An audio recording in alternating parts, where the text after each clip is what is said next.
Ras, bago ka mag-basketball, kailangan meron kang ganito. Huwag na. Bakit naman? Papawisan ka? Yayagay, parang ayoko na mag-basketball. Bakit naman?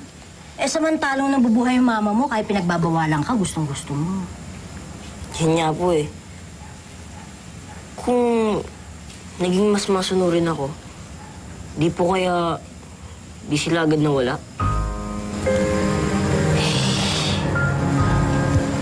Raz, huwag kang mag-isip ng ganyan.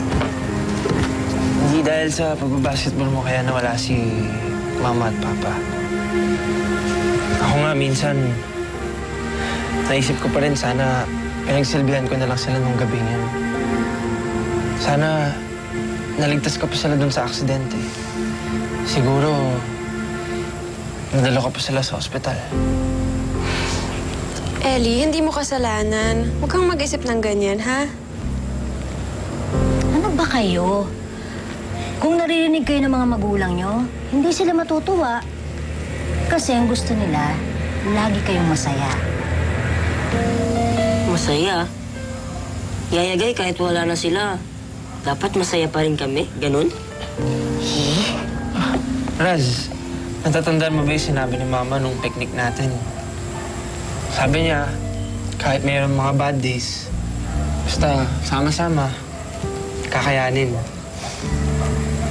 Mula ngayon, yun na lang ang gagawin natin. Magpapakatatag tayo at sama-sama. Ay, kasi pamilya pa rin naman tayo eh. Kahit na wala na sina Mama at Papa. Kakayanin natin to. Kakayanin tayo to.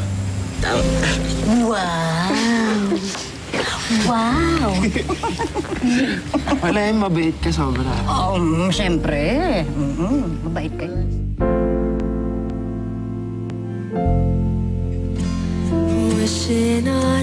Nasa bahayan po na naman pala si Ate Jess eh.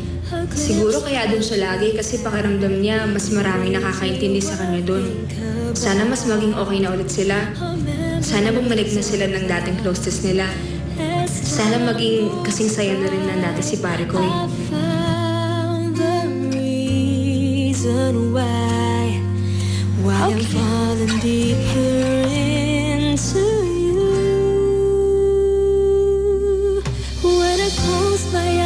Then I realize with you I wanna be.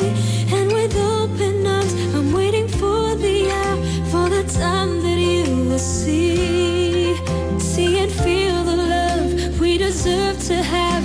You and I are meant to be. Ellie, kain na. Sige, sunod na po. Sige.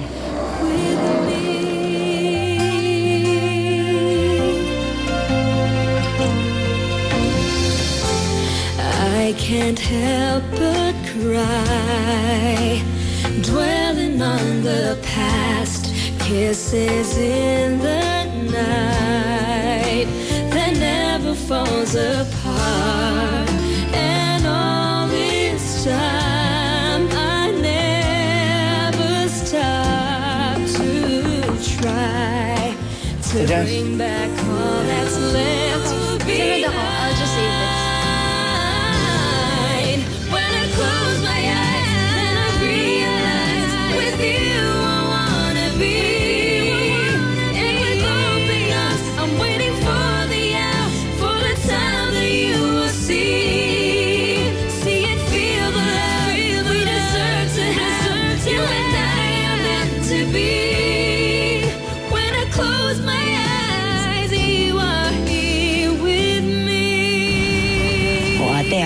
Walang iwanan na. Sabay-sabay tayo alis, ha? Oo naman.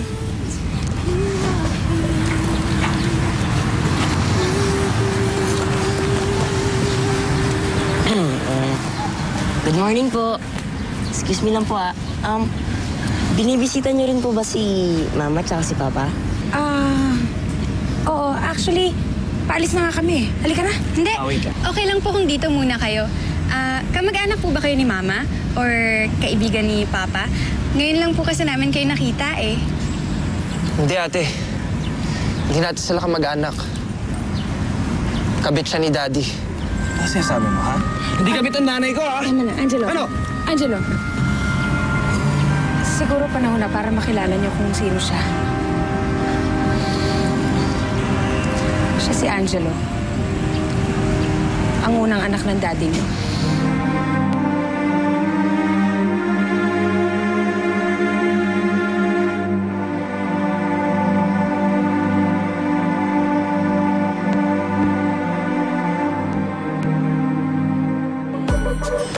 So, tita, ibig sabihin, matagal niyo na pong alam na may ibang anak si Papa?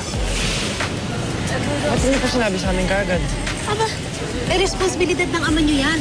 Inako ko na nga responsibilidad sa grocery, pati pa naman kasalanan ng tatay niyo eh. Ako papapasan. Aba, Diyos ko. Bala ko kasi puntahan yung apartment na dapat kong irerentahan. Eh, kaso naligaw ako. So, ibig sabihin, totoo nga yung mga sinasabi niya. Kaya, talagang kuya ko siya. Hindi. Ellie, anak pa rin siya ni Papa. Basta ako. Dalawa lang kapatid ko. Ikaw, tsaka si Raz. Ayoko pa ng isa pang kapatid.